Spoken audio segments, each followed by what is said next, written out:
Suman TV ప్రేక్షకులకు నమస్కారం అండి. నేను మీ వెల్లి చక్రధర్. ఈ ఎపిసోడ్లో మనం పోర్ట్ఫోలియోని ఎలా డిజైన్ చేసుకోవాలి అని తెలుసుకుందాం. తాకట్టులో ఉన్న బంగారాన్ని విడిపించి ఆ రోజు ఆన్లైన్ రేటుకే మేము కొంటాం. Sharma gold company. చాలామంది ఇక్కడే చాలా కన్ఫ్యూజ్ అవుతుంటారండి. మన దగ్గర 10,000 ఎస్ఐపి చేస్తాను ఎవ్రీ మంత్, లేదా 15,000 ఎస్ఐపి చేస్తాను ఎవ్రీ మంత్ అనుకుంటే క్లయింట్స్ ఉంటారు. కాకపోతే వాళ్ళు చేసేది ఏంటంటే స్మాల్ క్యాప్, క్వాంట్ స్మాల్ క్యాప్లో ఒక 5,000, కొటక్ స్మాల్ క్యాప్లో 5,000, నిప్పాన్ ఇండియా స్మాల్ క్యాప్లో 5,000 సెలెక్ట్ చేస్తున్నారు. సో ఎప్పుడైతే కనుక ఒకటే కేటగిరీలో కనుక మనం ఎస్ఐపి చేస్తే అది మన పోర్ట్ఫోలియోకి తాత్కాలికంగా రిటర్న్స్ ఎక్కువ రావచ్చు కానీ అండి, ఒక లాంగ్ రన్లో చూస్తే ఆ రిటర్న్స్ అనేవి పడిపోవడం జరుగుతుంది. ఎందుకంటే ప్రతి ఒక్క సైకిల్ అనేది ఎలా ఉంటుందంటే కొంతకాలం మిడ్ క్యాప్కి సపోర్ట్ చేస్తుంది మార్కెట్, కొంతకాలం లార్జ్ క్యాప్కి సపోర్ట్ చేస్తుంది మార్కెట్, కొంతకాలం స్మాల్ క్యాప్కి సపోర్ట్ చేస్తుంది. సో మన పోర్ట్ఫోలియోలో ఎప్పుడైతే స్మాల్ లాంటి లార్జ్ క్యాప్ కావచ్చు, మిడ్ క్యాప్ కావచ్చు, స్మాల్ క్యాప్, థీమాటిక్, కాంట్రా ఇట్లా అన్ని కలిసి కనుక మన పోర్ట్ఫోలియోలో ఉంటే ఆల్ సైకిల్స్కి అది సూట్ అవుతుంది. మనకి 15 to 18% అనేది గ్యారంటీగా రావడం అనేది మనం చూస్తున్నాం. కాబట్టి ఏంటంటే ఒక పోర్ట్ఫోలియో డిజైన్ చేసేటప్పుడు మీరు చేసుకోవాల్సిన జాగ్రత్తలు ఏంటంటే ఈ 5 మనం మైండ్లో పెట్టుకోవాలండి. ఒక మంచి లార్జ్ అండ్ మిడ్ క్యాప్ ఉండాలి మన పోర్ట్ఫోలియోలో, అలాగే ఒక మంచి మిడ్ క్యాప్ ఉండాలి, ఒక మంచి స్మాల్ క్యాప్ ఇన్వెస్ట్ చేసుకోవాలి, అలాగే ఒక కాంట్రా ఫండ్ కంపల్సరీగా ఉండాలి, అలాగే ఒక థీమాటిక్ ఫండ్ కానీ మల్టీ క్యాప్ ఫండ్ కానీ తీసుకోవాలి.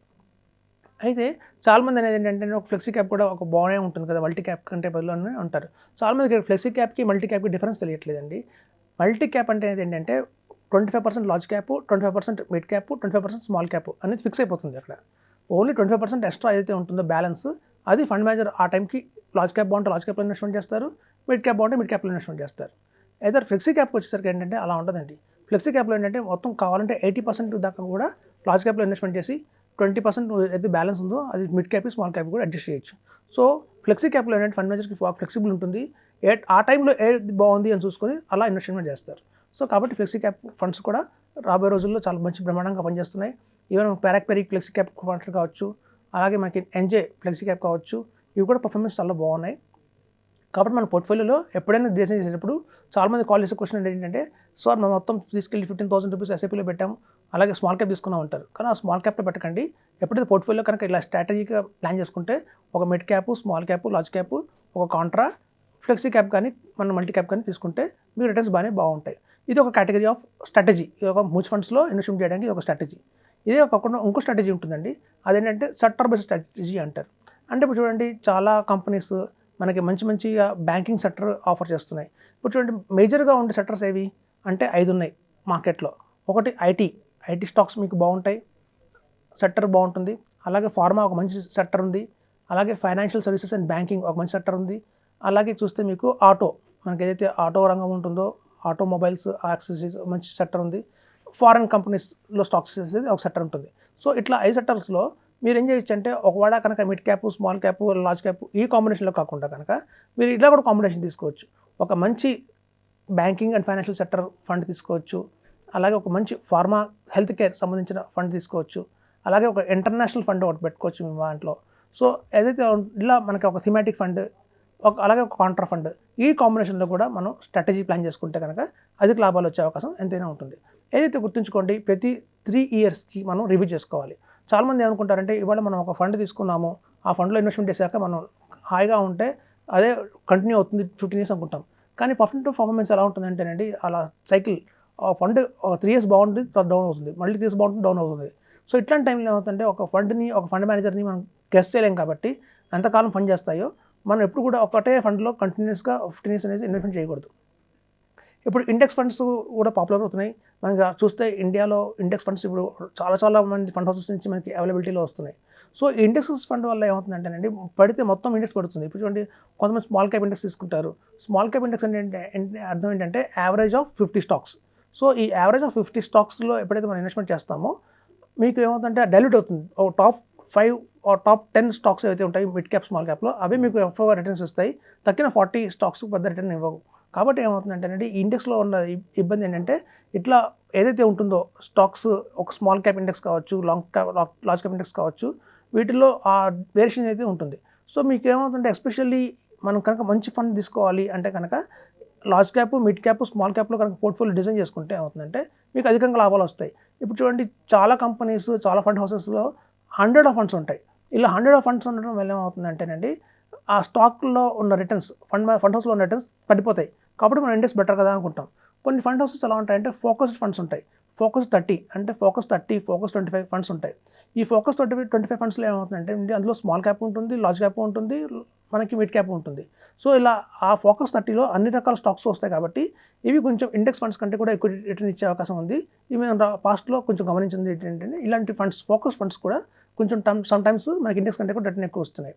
సో ఇండెక్స్ ఫండ్స్లో మనకి మెయిన్లీ అడ్వాంటేజ్ ఏంటంటే ఎక్స్పెన్స్ రేషియో చాలా తక్కువ ఉంటుంది కాబట్టి రిటర్న్ ఎక్కువ వచ్చింది అని అంటారు. సో అదొక వాస్తవమే. ఇండెక్స్ ఫండ్స్లో ఏంటంటే మనకి ఎక్స్పెన్సెస్ రేషియో ఎక్కువ ఉండదు. అలాగే ఇండెక్స్ ఫండ్స్లో ఏంటంటే ఒక లాంగ్ టర్మ్లో వేసుకుంటే మనకి బాగుంటుంది అనుకుంటాం, కానీ లాంగ్ టర్మ్లో ఇండెక్స్ ఫండ్స్ కంటే కూడా ఏదైనా ఫండ్ మంచి యాక్టివ్ ఫండ్లు తీసుకోవడమే ఉత్తమం అని చెప్పొచ్చు. ఎందుకంటే యాక్టివ్ ఫండ్స్లో వాళ్ళు ఫండ్స్ని స్క్రిప్ట్స్ని మారుస్తూ ఉంటారు కాబట్టి కొంతకాలం స్మాల్ క్యాప్, కొంతమంది లార్జ్ క్యాప్, కొంత మిడ్ క్యాప్ అలాంటి స్టాక్స్ మారుస్తుంటారు కాబట్టి ఎస్పెషల్లీ ఫోకస్ ఫండ్స్లో మీకు అది అధిక లాభం ఇచ్చే అవకాశం అయితే చాలా ఉంటుంది. సో కాబట్టి ఫ్రెండ్స్ ఇట్లా మీరు కనుక డిజైన్ చేసుకుంటే పోర్ట్ఫోలియో అధిక లాభాలు వచ్చే అవకాశం ఉంది. ఇలా మ్యూచువల్ ఫండ్స్లో కాకుండా మీకు ఏదైనా అదర్ ఆప్షన్స్ ఉన్నాయా అంటే మనకి స్మాల్ కేస్ వస్తుందండి. స్మాల్ కేసులో ఏమవుతుందంటే కేవలం 30 స్టాక్సే ఉంటాయి. ఇప్పుడు చూడండి స్మాల్ కేస్ అనేది ఎవరు రన్ చేస్తారు అంటే ఇప్పుడు చూడండి ఒక మంచి ఫండ్ మేనేజర్స్ ఉంటారు. మ్యూచువల్ ఫండ్స్ హౌసెస్లో ఒక 20 years ఎక్స్పీరియన్స్ ఉన్న ఫండ్ మేనేజర్లు ఎవరైతే ఉంటారో ఒక గోపాల్ అగర్వాల్ లాంటి వాళ్ళు కావచ్చు, ఒక రాకేష్ కొఠారి లాంటి వాళ్ళు కావచ్చు, వీళ్ళందరూ టాప్ మోస్ట్ ఫండ్ మేనేజర్స్ వస్తారు. ఈ ఫండ్ మేనేజర్లే బయట సపరేట్గా సెబీ దగ్గర పర్మిషన్ తీసుకొని స్మాల్ కేసెస్ అనేవి రన్ చేస్తుంటారు. వీళ్ళ దగ్గర ఎలా ఉంటాయంటేనండి స్టాక్స్ కేవలం 20-30 స్టాక్స్లోనే ఇన్వెస్ట్మెంట్ చేస్తారు. ఇప్పుడు చూడండి స్మాల్ కేసెస్లో మీకు వచ్చే లాభం ఏంటంటే ఎక్కడైతే మనకి ఈ మ్యూచువల్ ఫండ్స్లో మనం తెలియకుండానే ఒక 5 ఫండ్స్లో పెట్టామనుకోండి, ఆ 5 ఫండ్స్ మీకు వచ్చేసి 500 స్టాక్స్లో ఇన్వెస్ట్మెంట్ అవుతుంది. ఈ 500 ఫండ్స్లో ఇన్వెస్ట్మెంట్ అయిన స్టాక్స్లో వచ్చే రిటర్న్ కంటే కూడా కేవలం లాభాలు ఇచ్చే డైమండ్ లాంటి స్టాక్స్ ఏవైతే ఉంటాయి 20-30లో అలాంటి స్టాక్స్ మీకు చేసుకుంటే మీకు లాభం ఎక్కువ ఉంటుంది.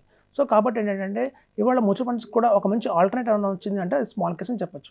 ఈ స్మాల్ కేస్లో ఎలా ఉంటుందంటే ఈ ఫండ్ మేనేజర్లు కూడా ఆల్రెడీ 20 years ఎక్స్పీరియన్స్ ఉన్న వాళ్ళే రన్ చేస్తున్నారు కాబట్టి మీకు ఇందులో అధిక లాభాలు వచ్చే అవకాశం చాలా ఉంది. ఈ స్మాల్ కేసెస్లో ఏంటంటే లంసంగా మినిమం వచ్చి 2 lakhs పెట్టాల్సి వస్తుంది. తర్వాత ఎస్ఐపి రూపంలో కూడా మనం ఎవరి మంత్ ఒక 20,000-25,000 రూపీస్ ఎస్ఐపి కూడా చేసుకోవచ్చు.